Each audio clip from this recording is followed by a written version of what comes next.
5 seconds to go.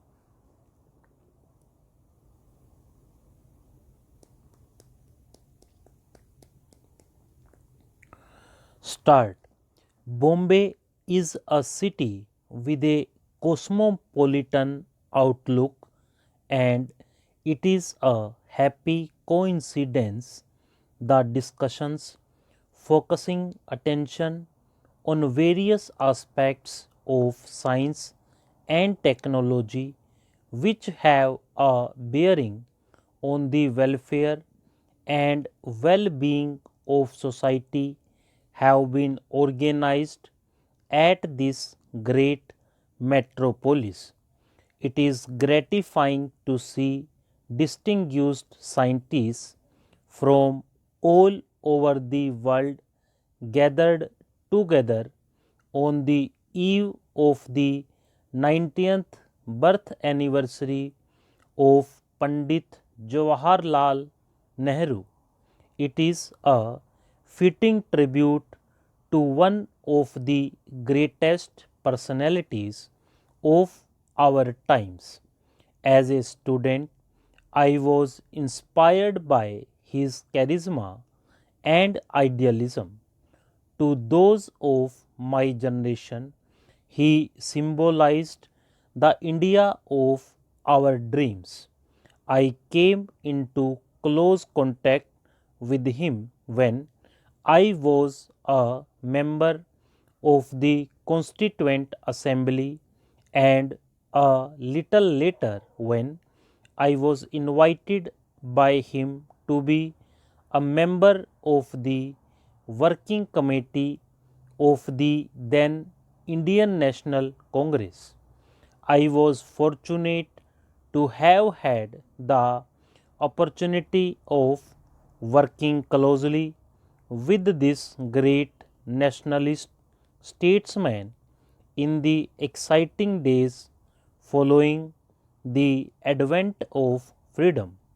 A nobler soul, so completely dedicated to the service of the country and its people, is hard to find in the history of any nation.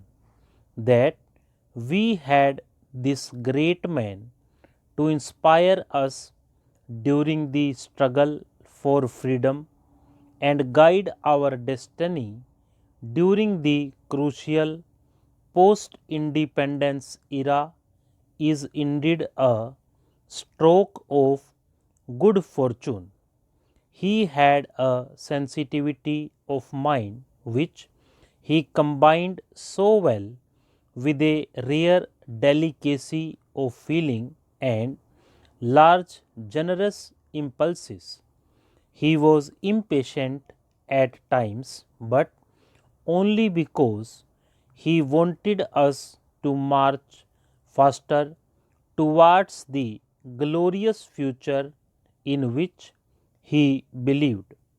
There were few others in positions of authority at that time who could have visualized the role of science in national affairs as Jawaharlal ji did. He tried to mold our thought and action and place it on a progressive, scientific, dynamic, and non communal basis within the framework of existing political and social institutions into which he breathed a new spirit and a new vitality. He was the foremost among the pioneers in thinking of the progressive and purposeful advancement of science and technology in the country. He was not only the pioneer of modern India but its architect and builder as well.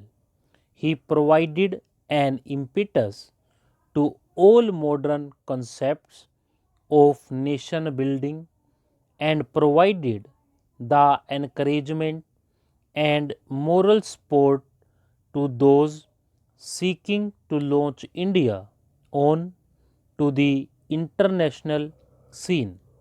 He realized even before India became free that our economic regeneration and progress towards the modern age could not be achieved unless we could plan ahead for prosperity.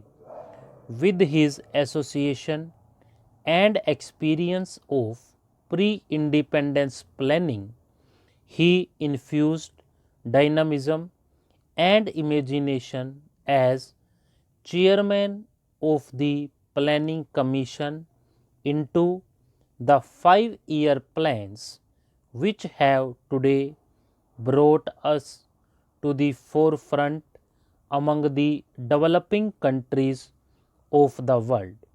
His innate optimism overcame the tremendous challenges and problems which beset India in the early years of our freedom. To him, planning was science in action. In order to ensure that the benefits of planning would be spread far and wide over the Indian countryside, he laid the firm foundations of democracy in the political life of the country. Panditji's belief in an international approach to problems and his liberalism won for India a place of high honor in world councils. He believed that it was only through the transfer of science and technology on a mass scale into every aspect of life that we would be able to achieve the goals which we had set for ourselves. While appreciating the value and importance of nuclear energy, also realized that a thermonuclear war could easily destroy mankind and all moral values so dear to human hearts.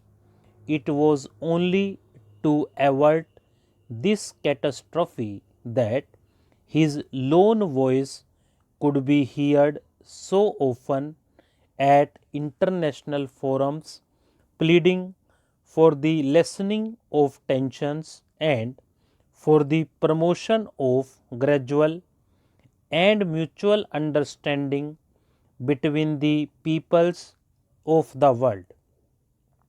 He launched India into the modern age of advanced technology with an emphasis on basic heavy industries including the heavy engineering and machine building industries, institutions for scientific research and the development of energy resources. Having laid these foundations for prosperity, he sought to reach the accruing benefits to the people at large. He believed in the decentralization of industries. Such decentralization would scatter the benefits of industrialization throughout the country and in due course help to develop and support medium and small scale industries covering a wide spectrum or industrial activity extending down to the village and cottage levels. There has been no greater champion of decentralization than Panditji. He moved in Parliament in 1958 a historical scientific policy resolution which pledged to secure for the people of India all the benefits that can accrue from the acquisition and application of scientific knowledge. He patronized aspects of science and technology which go under the umbrella of scientific knowledge, from nuclear science to agricultural science. You have handsomely paid tribute to this great scientist statesman on the eve of his 90th birthday anniversary. Stop.